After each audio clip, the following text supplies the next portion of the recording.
富冷静。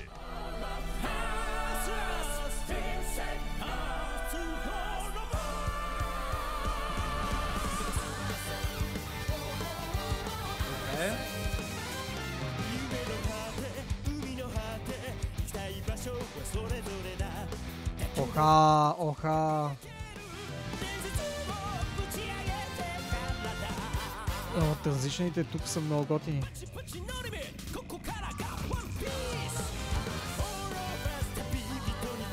Много е цветно, харесва ми.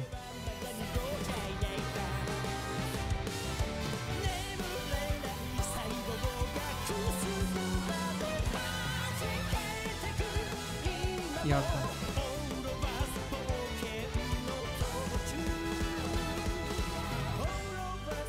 Вау! Вау!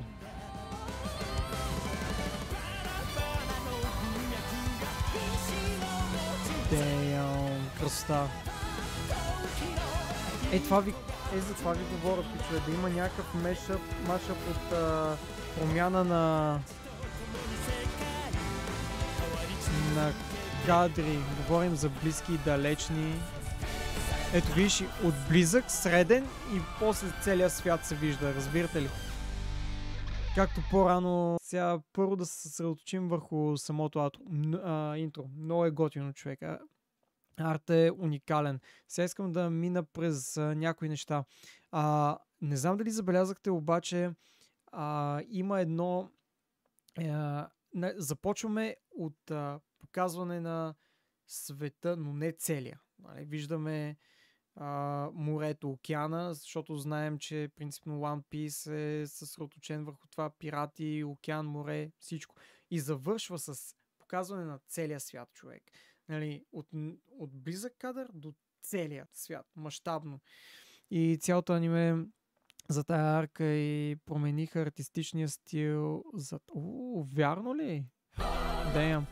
Чай сега. Малко ще го намалим, за да можем да коментираме кадрите. Вижте, приближаваме се и тук ми направи много голямо впечатление самата маска, как One Piece остана си като маска, за да се вижда самото име. Това тук много ме изкефи. Тук блендът е уникален. Просто environment и това One Piece, как са го направили, блендва изключително много с environment и много ме кефи. Това е много готино тук също. Изключително много ме изкефи. Това добавя скорост, нали? Нещо като motion blur е. Готино е, наистина. Тук няма нещо много впечатляващо, но ето това беше яко. Една секунда. Както виждате от близък кадър, нали, близък кадър на този пират, че му забравих името, и се появява още един от, нали, такъв близък кадър на очилата.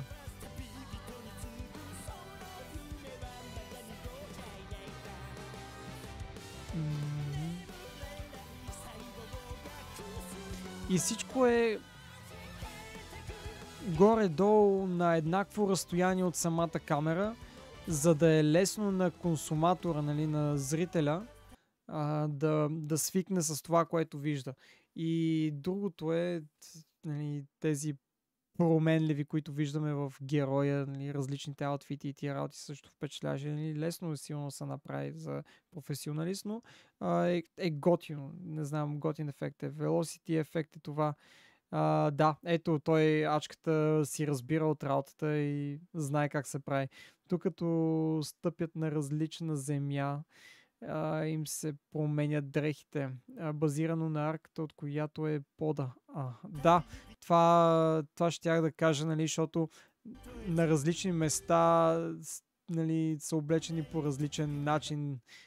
Това ще я коментирам, обаче ти ме изпревари Зеки Евало, човек. Не, много, много яко. Много добре са го направили, аз много се кефя. Този вариант на Луфи е просто брутален, много му се кефа. Всичките тия много е яко, човек. Аз много се кефя на това интро. Тук дълбочината, която са създали, е също много ефектна. една секунда, ето този гълъб орел. Това сигурно символизира Америка. Орелът с цветовете на Америка, нали, също как крилото му е близко до камерата и това придобива допълнително дълбочина. И тук сега ще видите малко фрагменти. Ето, видяхте ли листото, което излезе? Някакво такова 3D. Искам ти да си моят... стига е, ачка. Не дай така, че се зачервявам. Не, ето това е.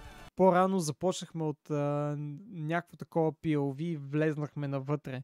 Тоест, тогава ни показват какво да очакваме в арката, не знам дали арка се води, поправете ме, и после транзишъна към целия свят. Това е континента. И целта е някъде там. Тоест, вече са цели цял свят. Готино.